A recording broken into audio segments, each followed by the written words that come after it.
చేతి ఎముక ఏదైనా విరిగితే నెల రోజులు, కాలి బోన్ ఫ్రాక్చర్ అయితే 3 నుంచి 6 నెలలు రెస్ట్ తీసుకోవాలి. కట్టు కడితే విప్పేదాకా తిప్పలు తప్పవు. బోన్ లోపల రాడ్స్ వేస్తే మళ్లీ వాటిని తీయడం కోసం సర్జరీ చేయాలి. ఇకపై అవసరం లేదు. వైద్య రంగంలోనే సరికొత్త అధ్యాయానికి తెరలేపారు సైంటిస్టులు. ఎముక విరిగితే 3 నిమిషాల్లో అతికిస్తారు.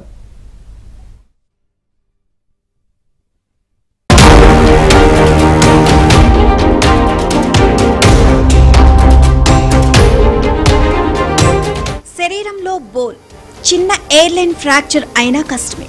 భరించరాని నొప్పి. కట్టు కట్టినా, లోపల రాడ్ వేసినా నెలల కొద్దీ విశ్రాంతి తీసుకోవాలి. అదో నరకం. అయితే ఇకపై ఆ అవసరం ఉండకపోవచ్చు.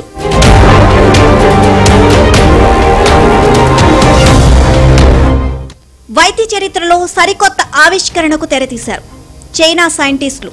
కేవలం 3 నిమిషాల్లో విరిగిన ఎముకలను చక్కగా అతికించే గేమ్ బోన్ గ్లూ తయారు చేశారు. దీనికి బోన్ 2 అని నామకరణం చేశారు.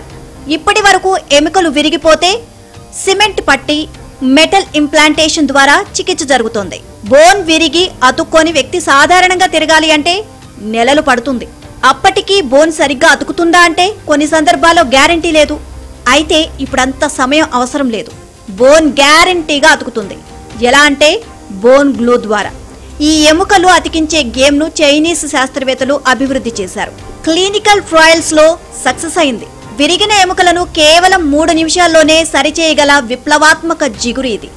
నీటి అడుగులో బ్రిడ్జీలకు అతుక్కొని ఉంటే గుల్లల శక్తి నుంచి స్ఫూర్తి పొంది చైనా శాస్త్రవేత్తలు ఈ బోన్ జిగురును తయారు చేశారు. ఈ జిగురు సహజంగా శరీరం ద్వారా శోషణమవుతుంది. దీన్ని తొలగించేందుకు ఆపరేషన్ అవసరం లేదు.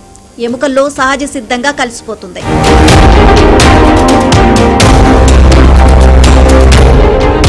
చైనాలో 150 మందికి పైగా రోగులపై జరిపిన ట్రయల్ సక్సెస్ అయ్యాయి. ఇది మెటల్ ఇంప్లాంట్లను భర్తీ చేయనుంది. ఈ బోన్ జిగురుతో ఇన్ఫెక్షన్ ప్రమాదాలను చాలా తక్కువ అంటున్నారు శాస్త్రవేత్తలు. తూర్పు చైనాలోని జేజియాంగ్ ప్రావిన్స్ లో పరిశోధనా బృందం బోన్ గ్లూను ఆవిష్కరించింది. క్లినికల్ ట్రయల్లో కేవలం 180 సెకండ్లు లేదా 3 నిమిషాల్లో అతికించే ప్రక్రియ పూర్తయింది.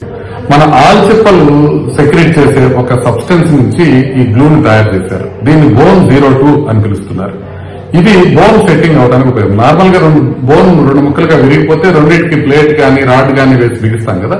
అలా రాడ్ గానీ ప్లేట్ గానీ లేకుండా కేవలం ఈ బోన్ గ్లూని ఉపయోగించి ఆ బోన్స్ ని అంటించినట్లయితే అవి తొందరగా 3 నిమిషాల్లోనే బోన్స్ అంటుకునే అవకాశం ఉంటుంది.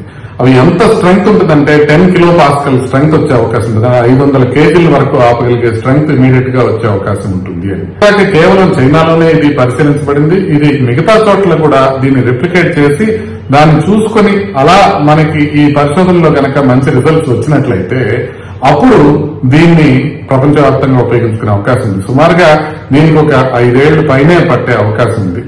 ఇది జంజియాంగ్ యూనివర్సిటీ నుంచి వీళ్ళు తయారు చేశారు. సర్ రండన్ హాస్పిటల్ అనే దాంట్లో ఆర్థోపెడిక్ వైద్యులు దీన్ని తయారు చేసి దీన్ని ఒక 150 మంది వరకు రోగులకు ఉపయోగించి చూశారు.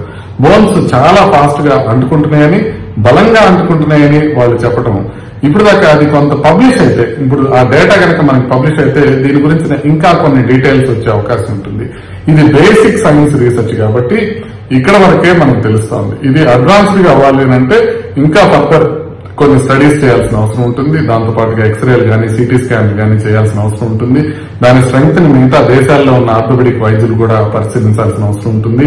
అది బాడీలో ఇమ్యునాలజికల్ రియాక్షన్స్, ఎలర్జిక్ రియాక్షన్స్ రాకుండా మనకి ఎంతవరకు పనిచేస్తుంది అనేది చూసుకోవాల్సిన అవసరం ఉంది. బోన్ గ్లూతో అతికిన ఎముక 400 పౌండ్ల బలాన్ని తట్టుకోగలదు అని నిరూపితమైంది.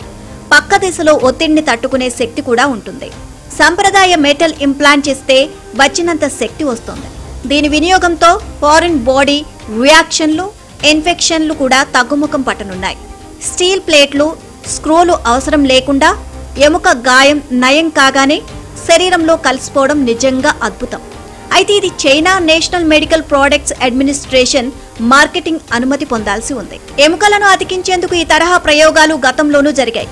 1940 కాలంలో ఎముకలను అతికించే పదార్థాలు అభివృద్ధి చేయాలి అన్న ఆలోచన మొదలైంది. 1950 నుంచి 30 ఏళ్ల పాటు నాన్ స్టాప్ గా ఈ తరహా పరిశోధనలు జరిగాయి.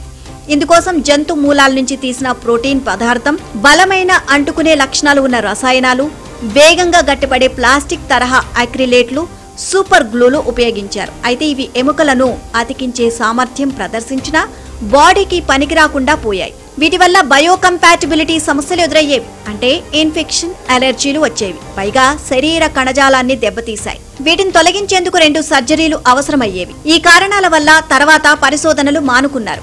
మళ్లీ 1990-2010 మధ్యకాలంలో బయోకంపాటిబుల్ పాలిమర్లు, కొలాజన్, కెరటిన్, కైటోసన్ వంటి పదార్థాలపై దృష్టి పెట్టారు. ఇవి శరీరంలో కరిగిపోవడం, తక్కువ రిస్క్ ఉండడం వంటి లక్షణాలు కలిగి ఉన్నా అంత బలంగా అంటుకునే సామర్థ్యం ప్రదర్శించలేకపోయాయి.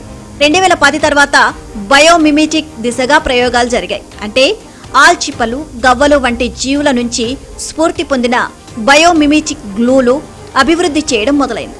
ఇవి నీటి లోపల కూడా బలంగా అంటుకునే లక్షణాలను కలిగి ఉండడంతో శరీరంలోని రక్త ప్రవాహంలో కూడా పనిచేయడం లాంటి ఫలితాలను ఇచ్చాయి. అలా కొన్ని గ్లూలు మాత్రమే క్లినికల్ ట్రయల్స్ దశకు చేరుకున్నా అక్కడ సరైన రిజల్ట్ ఇవ్వలేకపోయాయి.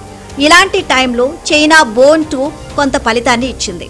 అయితే దీనికి మరిన్ని క్లినికల్ ట్రయల్స్, టెక్నికల్ సమీక్ష, రెగ్యులేటరీ అనుమతులు అవసరం. ఆ తర్వాతే వాణిజ్య వినియోగానికి అందుబాటులోకి వస్తాయి. అంటే ఇది మార్కెట్లోకి రావడానికి, మన దగ్గరకు రావడానికి చాలా సమయం పట్టే అవకాశం ఉంది.